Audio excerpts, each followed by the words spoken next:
오늘도 문재인의 운명이 어떻게 되는지 한번 보도록 하겠습니다. 문재인에 대해서 일본 아베 총리하고 일본 정부가 지금 계속적인 강공을 내세웁니다. 뭐 하루하루 굉장히 충격적인 이야기들을 많이 합니다.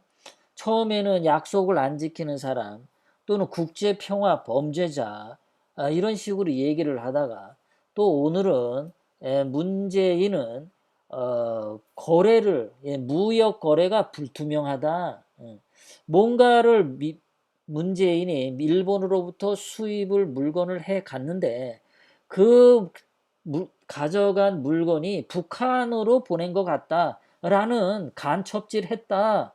미국의 대북 제재 어겼다. 유엔의 대북 제재 어겼다. 그런 얘기까지 아베 총리 입에서 나왔습니다. 매일매일 하나씩 새로운 게 문재인의 목을 조이고 있어요.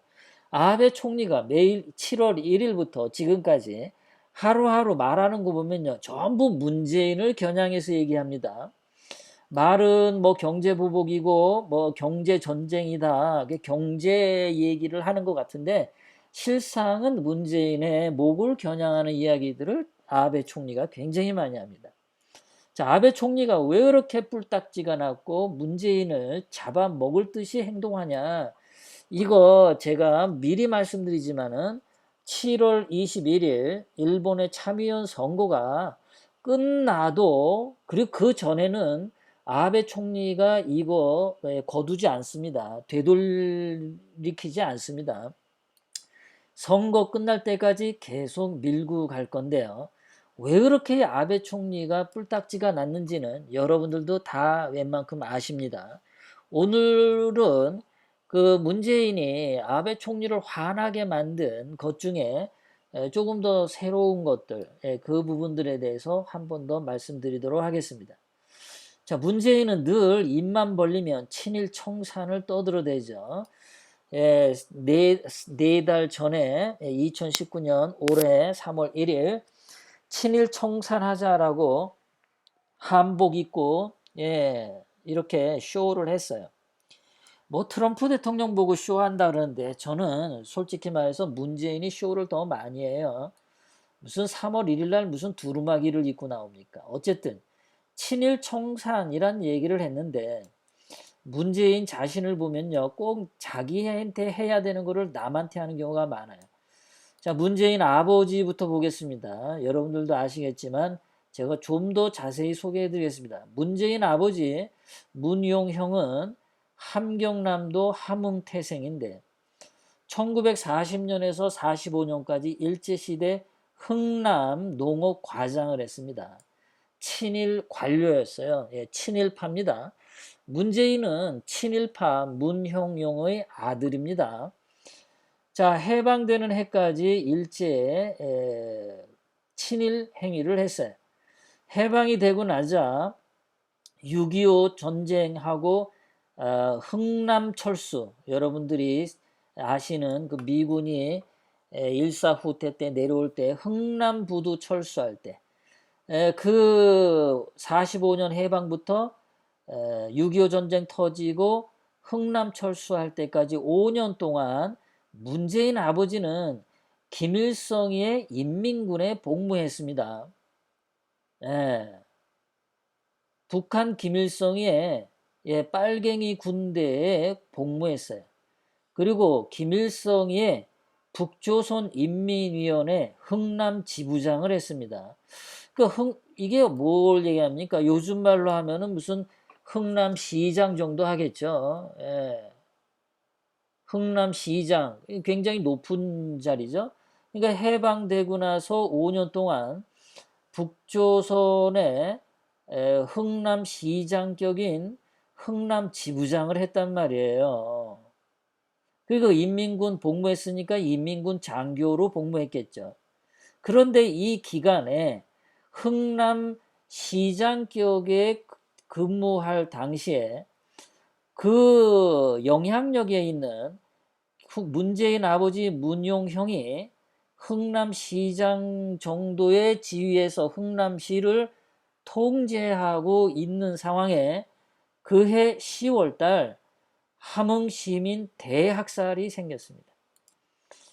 자, 함흥시민, 흥남시하고 함흥시하고, 자, 문재인 아버지가 함흥 출생이에요.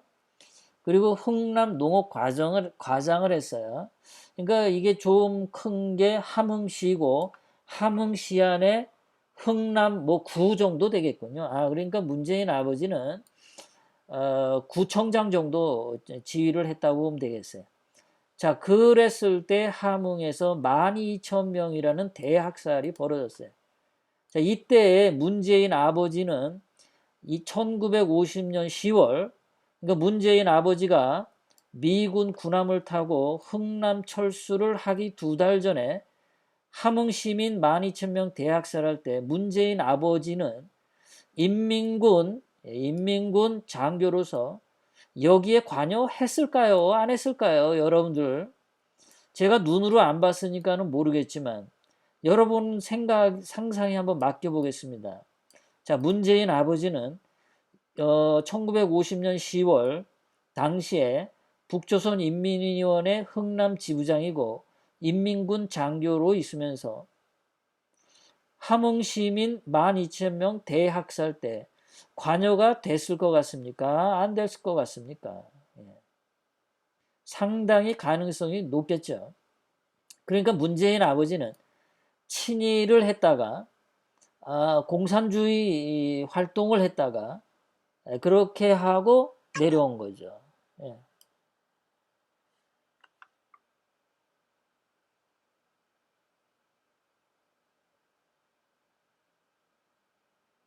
네, 그렇죠. 네.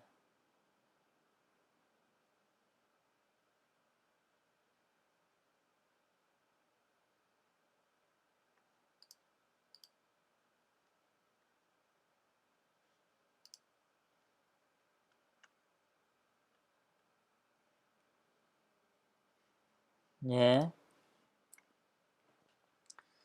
예, 그래서 그렇게 해서 흥남철수를 한 거예요. 그러니까 이 만약 이그 12,000명이라는 학살을 보았을 때 문재인 아버지도 이렇게 대규모 학살을 보고 희열을 느꼈을까, 안 느꼈을까?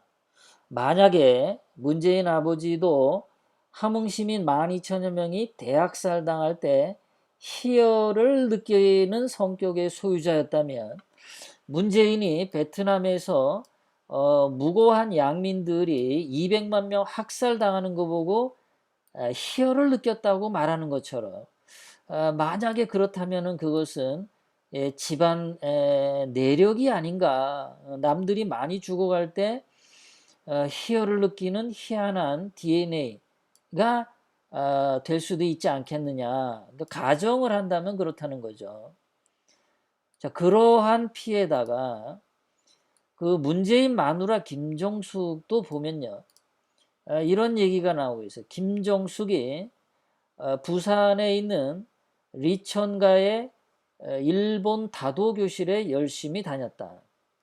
그러니까 김정숙도 일본 문화를 굉장히 좋아했어요. 그러니까 일본을 사랑한 여자가 김정숙입니다. 거기다가 그 딸 문다혜가 일본 대학교 다닌 거는 다 아시죠? 그러니까 문재인 아버지도 친일파, 문재인 마누라 김정숙도 친일, 문재인 딸 문다혜도 일본 대학 유학. 그러니까 문재인 집안에 전부 다 친일하는 사람들인 거죠. 그러면서 맨날 입으로는 친일 청산이래. 그런데 문재인이 딸이 다닌 대학교가 어떤 대학교냐면은 민비를 살해했던 자들이 만든 대학교래요. 예, 한길수님 후원에 진심으로 감사드립니다. 나온 김에 우리 사라라님 후원에 감사드리고요. 송명철님의 후원에도 진심으로 감사드립니다. 또 오장숙님의 후원에도 진심으로 감사드립니다. 자, 문다혜가 다닌 일본 대학교가 민비를 살해한 주범들인 현양사라는 폭력 조직과 관련이 있는 사람들이 세운 대학교를 문재인 딸이 다녔다 이거예요. 이게 역사의식도 없고 이게 뭐 하는 거예요. 맨날 친일 청산하자 그러고 민비를 가지고 명성황후라고 떠받치는 게 좌파들이거든요. 민비는 그냥 민비입니다. 무슨 명성황후입니까? 조선을 망하게 한 사람 중에 하나가 민비죠. 민비를 죽인 사람, 그런 대학교를 다녔어. 앞뒤가 안 맞는 거죠. 거기다가 임종석은 청와대 비서실장을 그만두고 나서 웃는 얼굴로 일본을 여행하는 사진이 신문에 나왔습니다. 그래서 가족들하고 아주 신나게 일본 여행을 했대요. 이러면서 맨날 친일 청산하지. 자, 이 기왕에 이렇게 말 나온 김에 말이죠. 자, 문재인 주사파들, 이 좌파들 말이에요. 일본 출입국, 그거 자료 공개 좀 했으면 좋겠어. 임종석이 일본을 얼마나 많이 왔다 갔다 했는지. 그 다음에 문재인의 남자, 양정철의 일본 출입국 자료도 좀 공개해보고, 이해찬도, 박영선은 일본에 집 샀고, 박영선 아들은 일본에서 초등학교인가 중학교 보냈다 그러죠. 김상조도 일본 왔다 갔다 했는지 좀 밝히고, 조국도 윤해, 진선미, 뭐 전부 반일운동에 앞장서는 인간들, 정말 일본에 얼마나 자주 왔다 갔다 하는지 그 출입국 자료 좀 공개했으면 좋겠어요. 말로는 친일 청산하면서 뒷구녕으로는 맨날 일식집 가가지고 밥 먹죠. 문재인 청와대 직원들, 비서관들, 행정관들 보면 늘 늦은 밤에 일식집 가가지고 비싼 일식 처묵처묵 하더라고요. 말로만 친일이야, 말로만. 그러니까 이 자들이 국민 앞에 쇼하는 거죠. 반일 감정을 가지고 쇼하는 거야. 진정성이 하나도 없어. 지들은 일본 더럽게도 좋아하면서 입으로만 맨날 반일 반일 하는 거야. 개돼지들 훈련시키는 거죠.